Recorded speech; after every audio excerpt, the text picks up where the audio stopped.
వైసీపీకి big shock తగిలింది. ఏమిటో ఆ party legal cell advocate Venkatesh Sharma పైన కేసు నమోదు చేశారు పోలీసులు. మహా అయితే 3 నెలలు లోపల వేస్తారు. 3 నెలల తర్వాత మళ్ళా వస్తాం. అవునన్నా అది మాటలు గాని విన్నావు అనుకో చికెన్ గున్యా వచ్చినట్టు అన్నా.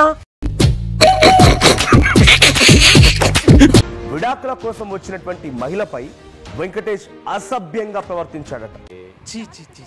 కామాంధు ఆడది కనబడితే చాలు బుద్ధి బానించుకో.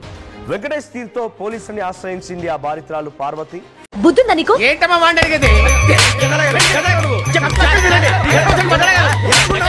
దీంతో వెంకటేష్ శర్మ పైన 75(1) సెక్షన్ల కింద మాచవరం PS లో కేసు నమోదు చేశారు పోలీసులు. అయిపోయింది బతికి అయిపోయింది, నీ కొత్త చెక్కేస్తారులే ఈ రోజంతా. గతంలో కూడా ఇదే వెంకటేష్ క్లబ్బుల్లో మహిళలపై కరెన్సీలు విసురుతూ వెక్కిలి చేష్టలు చేశాడట. నిన్ను కొట్టినా కుక్కను కొట్టినా ఒకటే.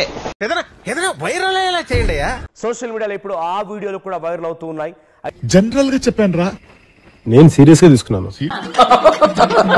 అయితే ఆ డబ్బుల కట్టలతో వెంకటేష్ తీసుకున్న వీడియోల పైన కూడా పోలీసులు ఆరా తీస్తున్నారు.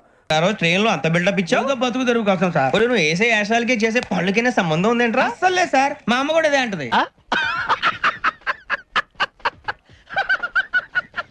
వారే వా క్యా బాత్ హై, డబ్బుల కట్టలు నెత్తిపై పెట్టుకొని ఎలా ఎగురుతున్నాడు చూడండి. బెల్లీ డాన్స్ చేస్తున్నాడు. ఇదంతా నీ ట్రైనింగే కదరా? నాకు ఆయనకి అసలు సంబంధం నడుము తిప్పుతూ బెల్లీ డాన్స్ చేస్తున్నాడు ఆయన. ఇలాంటి రెకరెకలు కూడా ఉన్నాయన్నమాట మన దగ్గర. 60 ఏళ్ల వయసులో నీకేం పోయే కాలం. ఇప్పుడు వీడియోలు వైరల్ గా మారాయి. ఇంకోవైపు విజువల్లో అది ఆయన వృత్తిపరంగా లేకపోతే రాజకీయ నాయకుడిగా కూడా ఉన్నారు కాబట్టి ఆయన ఎటువంటి ఆ వెక్కిలి చేష్టలు చూడండి. ఓయమ్మా చాలా చిన్న సెకల్లేవరా వీలా. సో ఆ డబ్బులంతా కూడా నిజంగా చెమటోర్చి ఒంట్లో నుంచి చెమట చుక్కలు బయటపడి చెమట చుక్కల నుంచి వచ్చిన డబ్బు అయితే అంతలా విసరడు. చిచ్చి, నేనెంతో మంది బేవార్సుగాల్ని శుద్ధ బేవార్సుగాల్ని చూశాను కానీ మీ అంత పరమ బేవార్సుగాళ్ళని నేను చూడలేదు. ఆ అమ్మాయిల పైన ఆ డబ్బులతో ఏకంగా ఒక అభిషేకం, డబ్బులతో అభిషేకం చేస్తున్నాడు అమ్మాయిల పైన. రామచంద్ర వీడు ఓరాక్షన్ భరించలేకపోతున్నాను రా. ఆ అమ్మాయిల పైన డబ్బులతో అభిషేకం చేస్తూ అమ్మాయిలపై ఎంతటి వెక్కిలి చేష్టలు చేస్తున్నాడు చూడండి. ఏం మాట్లాడుకో నీ గెటప్ చూసి అపరిచితుడు సినిమాలో రామరాజు అనుకున్నా. కాదురా నువ్వు రీవో. అంటే మొదటి నుంచి ఆయన ప్రవర్తన ఇదేనా అనడానికి ఇది ఒక నిదాహరణ. పుట్టుకతో వచ్చింది, మీరు చెప్తే పోతుందా? విడాకుల కోసం వచ్చినటువంటి ఒక మహిళ పైన అసభ్యంగా ప్రవర్తించాడు అని చెప్పి ఆ మహిళ కంప్లైంట్ ఇస్తే ఇప్పుడు పైన కేసు నమోదైన తర్వాత ఈ వీడియోలు కూడా వైరల్ గా మారాయి.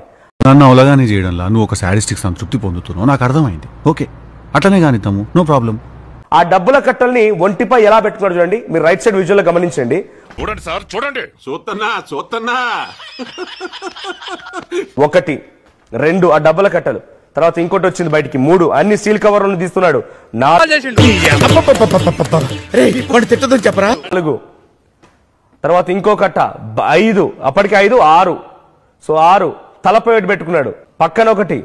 నీకెందుకయ్యావన్నీ? నీ పని నువ్వు చూసుకో. సో డబ్బుల కట్టలు అంటే ఒంటి మీద పరుచుకుంటున్నాడు. అంటే నేను ఇంత ధనవంతునని చూపించడం కోసం. ఎందుకంటే దాని వెనుక బ్యాక్గ్రౌండ్ ఉంది. హోమ్ వర్క్ చేసిన, హార్డ్ వర్క్ చేసిన, ప్లానింగ్ చేసిన. సో నిజంగా కష్టపడ్డా. ఏ అబ్బా ఆ స్మైల్ చూడండి, వారే వా. నోటికొచ్చింది మాట్లాడక దాచుకొని మాట్లాడటం మనకు అలవాట్లేదు. నిజంగా కష్టపడే డబ్బులైతే, నిజంగా ఆయన చెమటోర్చి సంపాదించిన డబ్బులైతే ఇట్లా ప్రవర్తిస్తారా? ఎక్కడెక్కడ తింగర్ నా కొడుకులు మనకే తగులుతున్నారు. ఎవడో సంపాదించి ఎవడో చెమటోడ్చి ఎవరివ్వలేదు, నేనే పెట్టుకున్నా. ఆయన నమ్ముకున్న వారు ఎవరైనా వాళ్ళని మోసగించి తీసుకొని సంపాదించే డబ్బులే. కష్టపడ్డ వచ్చిన డబ్బులైతే కాదు, బలిసి కొట్టుకునే డబ్బులు ఇవన్నీ కూడా. తెలిసిపోయిందా? మీ అందరికీ తెలిసిపోయిందా? సో అక్కడ విజువల్ చూడండి, ఒంటిపై డబ్బులు కప్పుకుంటున్నాడు.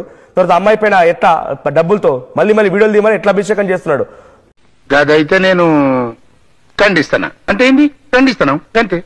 మీరేం చేస్తున్నారని మళ్ళీ ఏం చేస్తున్నారంటావు? చెప్పినా కదా ఖండిస్తున్నాం. చూద్దాంలే. చూడటం కాదండి, మీరు చెయ్యాలంతే. సరే మీరు ట్రై చేస్తారన్నారంటే అది ఓకే అయిపోయిన